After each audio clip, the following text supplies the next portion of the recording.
Meet Emerald. I'm the Namibian. Hanan here. I'm the Ethiopian American. I'm Valencia. I'm also Namibian. Holla. And here is Angel. I'm the Canadian. Let's peek in Angola together. How do you feel? I want to somehow, I'll tell you where I'm trying to go. I want to somehow connect it to women, National Women's Month. Is there a question you guys maybe have swimming around in your heads that can be adapted to us women in Angola?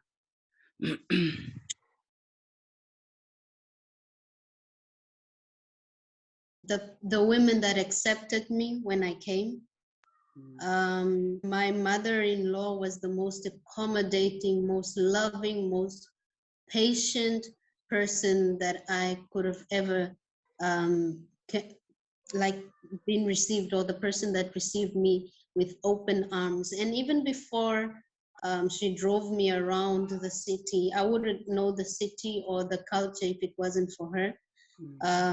She taught me how to make funge on the first holidays. I wasn't even married to my husband, but she taught me how to make funge, a lot of Angolan dishes. She took me along with family, friends, introduced me, showed me a lot of government offices where you do documentations and all these things. And my cousins, in-laws, shout out to Deborah Vanduna.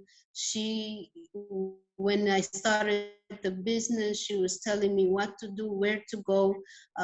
So that kind of accommodation was really a relief for me. It was really something special that I still hold dear to my heart. And I see it with Angolan women everywhere, that they're very accommodating, especially if you're a family member. They love you to bits. So I think I would appreciate that for Women's Month and for Women's Day. Angolan women, in this sense, they are top. My mother-in-law did the same thing. Everything Val said, like my sister-in-laws, all of the cousins, people just took me in, and I really felt the welcome and the accommodation in every sense.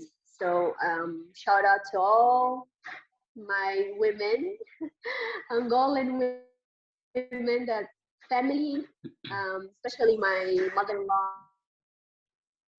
sister-in-laws, cousins, all of them, and to the Angolan women in general.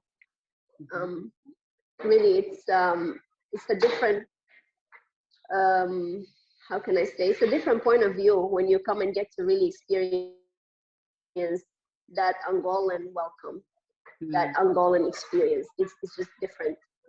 So yeah, no, I hear.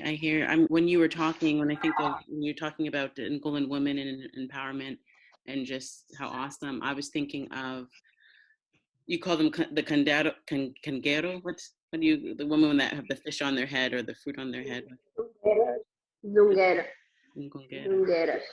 See, I always found them very fascinating to have, because not only are they balancing this bowl of whatever on their head, they usually would have their baby on their back, and they'd just be strutting and swagging down the street. And I always appreciated just observing the strength, right? Yeah.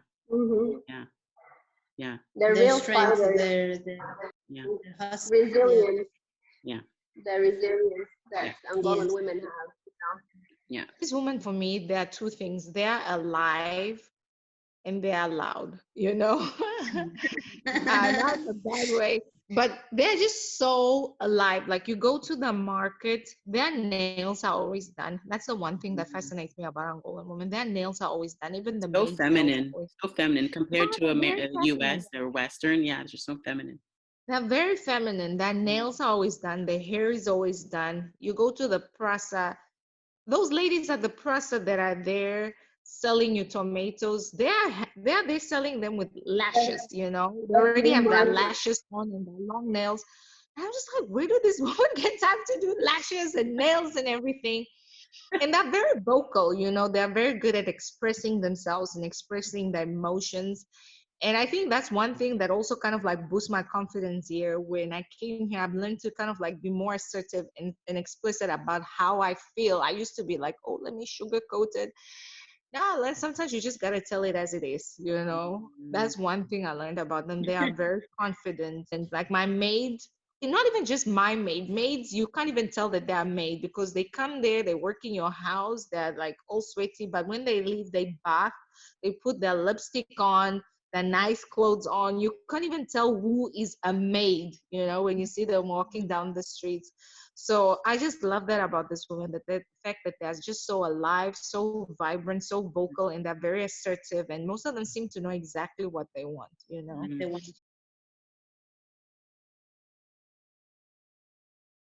Word of the day in Portuguese that we can just, I'll highlight, you know, encongueira, empregada, I think encongueira. Is that the word? Is that how you say it?